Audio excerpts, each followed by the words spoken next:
que debemos conocer todos y todas cuando hablamos de igualdad y que creemos que son importantes porque, como decía Raquel, pueden ser la base de todo lo demás y es importante que entendamos ciertas cosas y porque eso nos va a llevar a entender a lo mejor pues situaciones actuales y que a simple vista a lo mejor no veríamos, ¿vale? Entonces, si os parece, empezamos por los términos machismo y feminismo, que son términos que normalmente suscitan mucha polémica porque en la mayoría... yo soy feminista, por supuesto.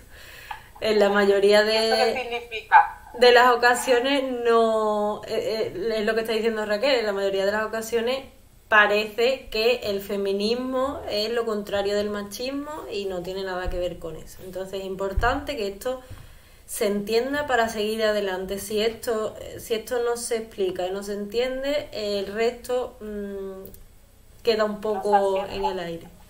Entonces, el machismo, aquí hemos puesto un par de definiciones que hemos creído que son bastante completas, que son de un periódico digital, que se llama Mujeres en Red, ¿vale? La definición, por ejemplo, que dan de machismo sería un comportamiento de desvalorización hacia las mujeres. Responde a una forma particular de organizar las relaciones entre los géneros. Es decir, el machismo es un constructo social. No se trata de una pauta concreta en un momento concreto, no. El machismo es todo un conjunto de comportamientos, de actitudes, de creencias, exactamente, que están muy asentadas en lo que es esta forma de sociedad que tenemos, que es el patriarcado y en otras muchas, pues eso, creencias y demás.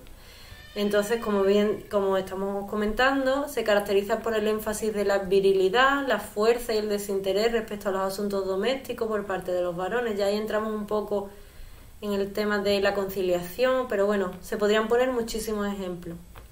Lo que hay que tener claro cuando hablamos de machismo es la creencia de la superioridad del hombre sobre las mujeres. Eso es básicamente el machismo y a partir de ahí hay muchos comportamientos que podrían calificarse como machistas, muchas actitudes, opiniones de todo tipo, etcétera. Pero siempre tienen esa base, es la creencia de que el hombre es superior a la mujer por el hecho de ser hombre, ¿vale? Ese es el machismo. Y si hablamos de feminismo, no es lo contrario de machista, es decir, el feminismo no es la creencia de la superioridad de las mujeres sobre los hombres, ni muchísimo menos. El feminismo es una corriente de pensamiento que surgió hace muchísimos años, dependiendo del país que veamos, pues diremos un año u otro, pero es una corriente de pensamiento en permanente evolución, ¿vale? Que lo que defiende básicamente es la igualdad de derechos y oportunidades entre mujeres y hombres. Por eso, como decía antes a Raquel, por supuesto que soy feminista. Yo abogo y he abogado siempre por la igualdad de oportunidades y derechos entre mujeres y hombres. Y esto es así, es muy importante tener eso claro.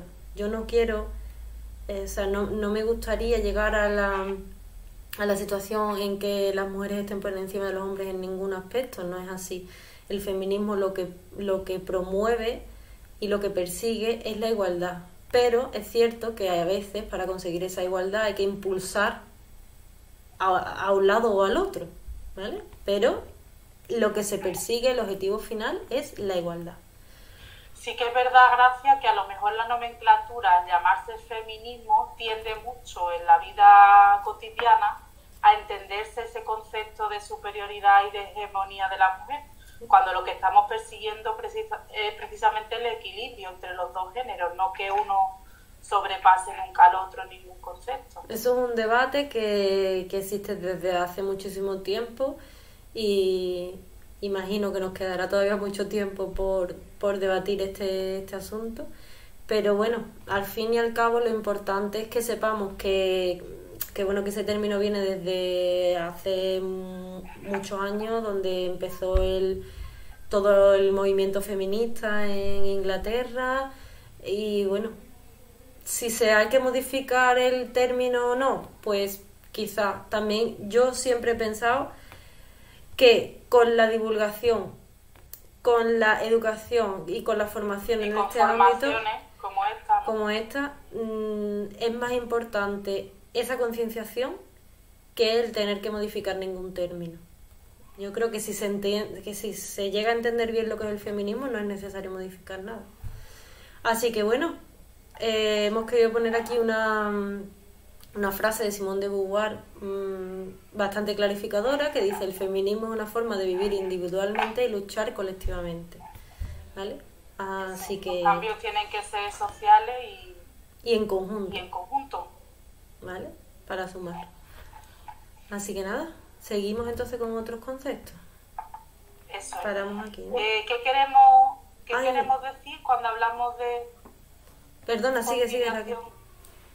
Sí, seguimos. Sí. ¿Qué queremos decir cuando hablamos de conciliación y corresponsabilidad? Pues la conciliación es ese equilibrio que muchas veces resulta tan difícil entre estar en diferentes ámbitos de nuestra vida y que todo siga su curso y que podamos estar activos y presentes y participativas en cada uno de esos espacios y esos contextos que compartimos con otros seres sociales o nuestra familia, nuestra profesión o cualquier ámbito que podamos imaginar. Cuando hablamos de conciliación estamos hablando de poder desarrollar nuestra vida personal, íntima, profesional, familiar, en esos diferentes contextos a un mismo nivel. No solo conciliamos las personas que tenemos hijos o hijas, concilia a todo el mundo porque es una necesidad de estar en diferentes planos de tu vida y estando presente en igualdad de condiciones independientemente del género, ¿vale? Entonces, es asumir esas responsabilidades que tenemos profesionales o familiares o sociales sin tener que dejar o excluir otras parcelas de nuestra vida para conseguirlo. Eso es conciliar. O sea, el sistema debería darnos oportunidades para que pudiéramos conciliar todas esas esferas y nuestra vida fuera plena en todos esos aspectos. Porque además, perdón Raquel, un ámbito incide en el otro inevitablemente. Entonces, cuando tú te sientes plena en uno de tus ámbitos, eso después se traduce al resto. Nosotras lo imaginamos en nuestra cabeza como una esfera que se rodea de otros círculos, de otras circunferencias y donde hay flechas que entran y salen y que impactan en cada uno de estos ámbitos de los que nombramos.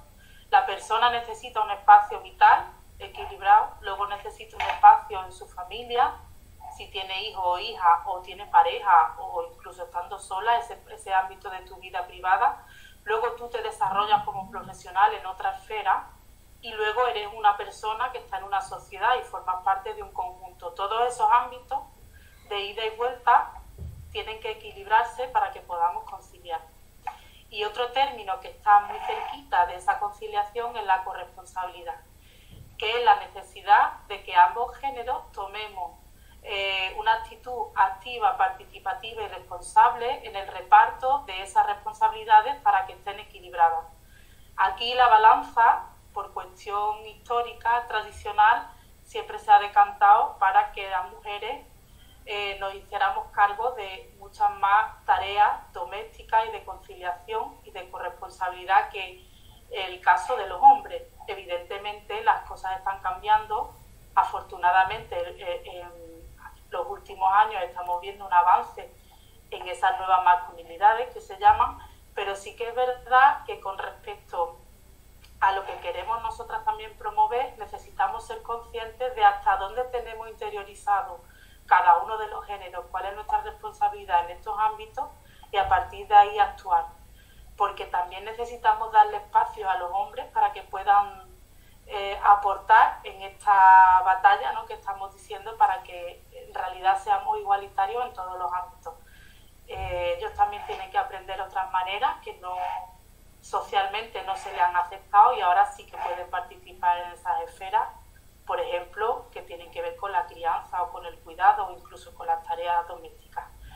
Y que no es solo cuestión de responsabilidad, sino que que por supuesto también, ¿no? Es parte de su responsabilidad, pero es que además se les ha negado durante tanto tiempo el disfrute de sus hijos, de sus hijas, el hecho de tener tiempo con su familia. Eso era impensable para ellos, porque... Claro, para que las mujeres tradicionalmente estuvieran en casa soportando esa doble tarea o esa cadena de tareas en la que tienen que organizar trabajo, casa, niños, escuela, eso significaba que su pareja, en muchos de los casos hombres, estaban fuera trayendo el sostén económico a la familia, e implicaba viajes fuera, horas extras, dedicación a un trabajo que provocaba una ausencia real en su familia, en sus relaciones sociales y en todo lo que estábamos hablando antes de los ámbitos más privados. Así que aquí, como hemos dicho desde el principio, vamos a dar escalones para que podamos salir fuera, pero también la escalera de vuelta para que quienes no han estado puedan entrar en el ámbito doméstico. Sí. Y también desde esa dimensión que hablamos antes de la inteligencia emocional podamos disfrutar ambas partes de ese equilibrio emocional, de estar y sentirnos plenos en todos los ámbitos de nuestra vida. Así que eso, un poco así en resumen, es de lo que queríamos contaros de lo que es la conciliación. El tema de la conciliación y la corresponsabilidad en las empresas es algo básico, cada vez más básico, y esto nos daría para una formación entera, porque es algo además apasionante y que cada vez se ve más la conexión entre el ámbito privado y el ámbito laboral, porque además se está hablando últimamente... De hecho, las leyes, exactamente, ¿no? Gracias, las leyes ya están empujando fuerte para que las empresas, ahora con toda esta crisis sanitaria, se ha visto que no teníamos envergadura para dar una respuesta a otro sistema de trabajo. La conciliación antes ha sido una odisea y ahora con el COVID tenemos datos que son abrumadores, con lo cual que nos sirva también de aprendizaje para que el sistema empiece a darnos la oportunidad de construir profesionalmente en otro tipo de bases en las que podamos estar en esos ámbitos donde queremos estar y que podamos también ser más productivas y más productivos sintiéndonos satisfechos en esas esferas de nuestra vida. Una de las herramientas que está viva y que puede ayudarnos a conciliar, porque es uno de los ejes donde nosotras hacemos un análisis cuando vamos a las entidades, precisamente la conciliación son los planes de igualdad. Es la gran herramienta que tienen las empresas, las entidades, las asociaciones, todas las organizaciones para que este cambio social se produzca.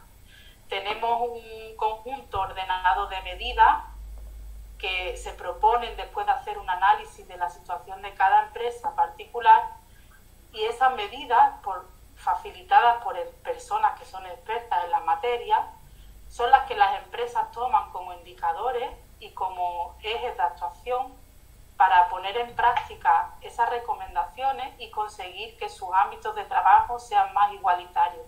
Nosotras nos dedicamos, por ejemplo, a hacer planes de igualdad y nuestro trabajo consiste en ir a las entidades, observar cuál es su realidad, tomar datos estadísticos, porque no se hace un plan de igualdad de la nada y se puede replicar para dos empresas diferentes, porque cada empresa tiene su propio plan de igualdad.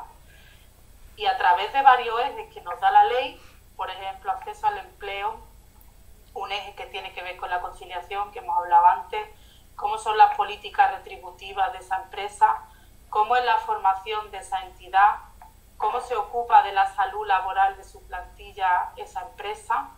Todos esos ejes se analizan y de ahí se elaboran medidas específicas que tienen indicadores de género y que luego la empresa se tiene que ocupar de poner en práctica, porque ahora las inspecciones que tienen que ver con esta materia van en ese sentido, no solo que tengas un plan de igualdad, sino que ya lo pongas en marcha y también tengas ese órgano que se constituye, que se llama Comisión de Igualdad, que es la que vela porque ese plan de igualdad se lleve a la práctica y sea una realidad. Ahí es donde detectamos si hay algún tipo de discriminación por razón de género, en cualquiera de los dos, hombres o mujeres. Nosotras nos hemos encontrado realidades en las que las mujeres estaban infrarrepresentadas, por ejemplo, pero también nos hemos encontrado empresas donde la medida ha ido en dirección a que haya más población masculina, por ejemplo, en un departamento que tradicionalmente se ocupaba por mujeres. Entonces aquí es donde vemos que no solo las políticas van encaminadas a las mujeres, sino que necesitamos analizar la realidad y poner medidas en función de la carencia que observemos. También hemos encontrado casos en los que las empresas o las entidades están haciendo las cosas bastante bien y lo que nosotras entonces nos encargamos es de sacar a relucir lo que ya ese se hace. tipo de prácticas para que también tengamos ejemplos y nos sirva de modelo para otras entidades que vean cómo hay empresas que abanderan este camino y nos sirven de modelo para saber hacia dónde tenemos que dirigir nuestro camino. Yo me imagino que en este punto habrá muchas empresas que nos estén viendo que no sepan si están obligadas o no a hacer el plan de igualdad. Entonces contaros un poquito así muy a la ligera que actualmente con la legislación que tenemos, que salió un decreto, el último decreto salió en octubre de este mismo año, pues las empresas que están obligadas a tener el plan de igualdad son todas aquellas que superen más de 50 personas en su plantilla. Las que tienen menos de 50 personas no están obligadas, pero sí es cierto que cuando vamos a licitar o a entrar en cualquier concurso público, es uno de los requisitos, no sé si requisito indispensable en algunos casos y en otros casos se puntúa.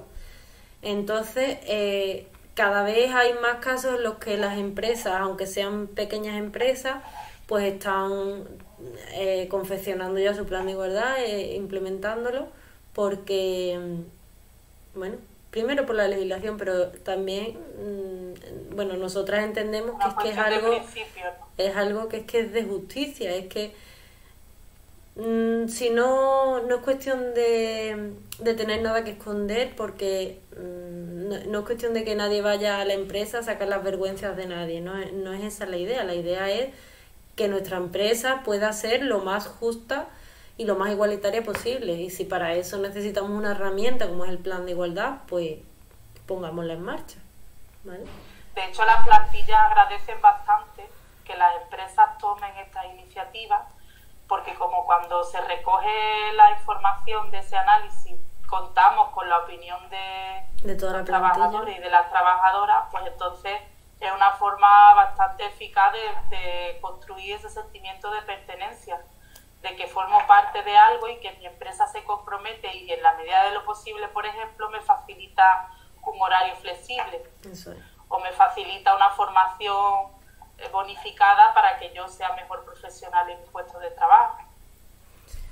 Eso es. Así que bueno, seguimos. Pues hasta aquí.